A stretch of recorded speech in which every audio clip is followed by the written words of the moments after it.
আজকে বানাবো রুই ভাপা। করার জন্য আমি নিয়ে নিয়েছি এখানে রুই মাছ আছে 1 piece, 2 piece, 3 piece, 4 piece, 5 piece, 6 piece, 7 piece, 8 piece মাছ আছে। এই মাছটাকে আমি 1 ঘন্টা আগে লেবুর রস, কাঁচা লঙ্কা পেস্ট আর কাঁচা তেল আর নুন দিয়ে মেখে রেখেছি 1 ঘন্টা আগে, পাক্কা 1 ঘন্টা আগে মেখে রেখেছি।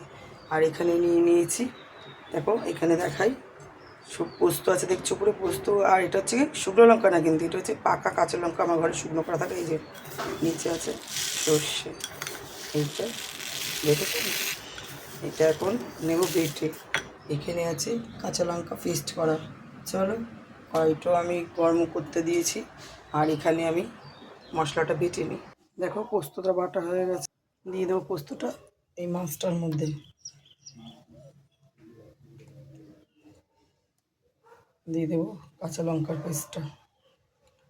কাঁচা লঙ্কা পেস্টটা আমি ইচ্ছা করে জল একটু করে রেখেছি, কারণ এটাই পুরো আমি বসাবো, যার জন্য। দিয়ে দিলাম হলুদ, দিয়ে দেবো একটু রেড চিলি পাউডার, কম কালার হওয়ার জন্য। চলো এবার আমি এটা মেখে নিই। দিয়ে দেবো আর একটু কাঁচা তেল, যেহেতু তেলটা আমি কড়াইতে দিয়েছি, আগে মাছেও মাখিয়েছি, আর কড়াইতে আমি অল্প করে তেল দিয়ে দিলাম। যেহেতু আগে আমার মাছটা ভালো মাখা ছিল, তোমাদেরকে আগেই বলেছি, মাছটা পুরো এইভাবে। আর সবসময় যদি রুই মাছ এইভাবে করো, মানে সবসময় আগে কাঁচা লঙ্কা, লেবুর রস এগুলি মেখে অবশ্যই রাখবে।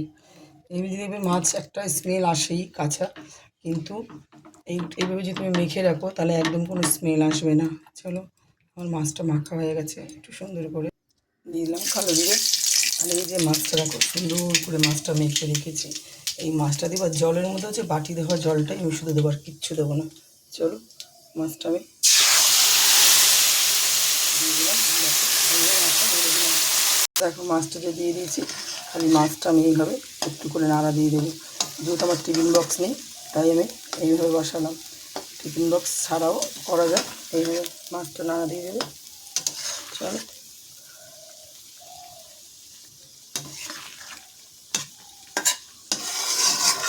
এবার আমি দিয়ে দেবো যে উপর দিয়ে জলটা রেখেছিলাম, জলটা দিয়ে ঢাকা দিয়ে রাখবো 10 সেকেন্ড।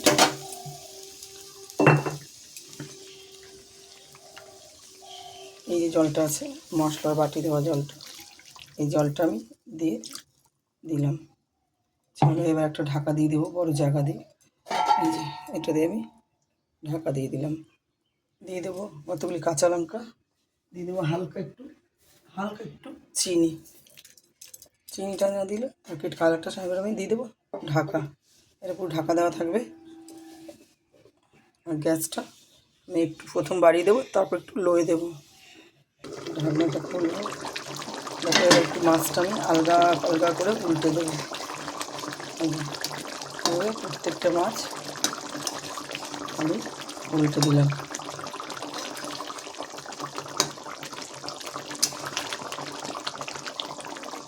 আস্তে আস্তে সব মাছ উল্টে দিতে হবে।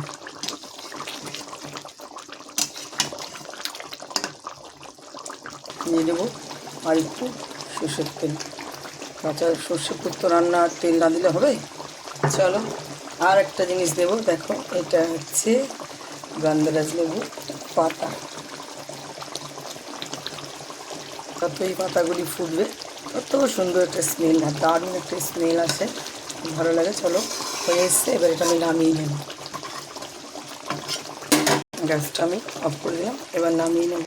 হয়ে গেছে আমার রুই ভাপা। দেখো কেমন লাগছে ভিডিওটি ভালো লাগলে লাইক করবে, কমেন্ট করবে আর শেয়ার করবে। চলো টাটা। আর অবশ্যই একটু শেয়ার করো প্লিজ প্লিজ প্লিজ। আর এইভাবে বানিয়ে অবশ্যই কাতলা হোক, রুই হোক, যে কোনো মাছ একটু সুন্দর করে করে রান্না করলে ভালোই লাগে।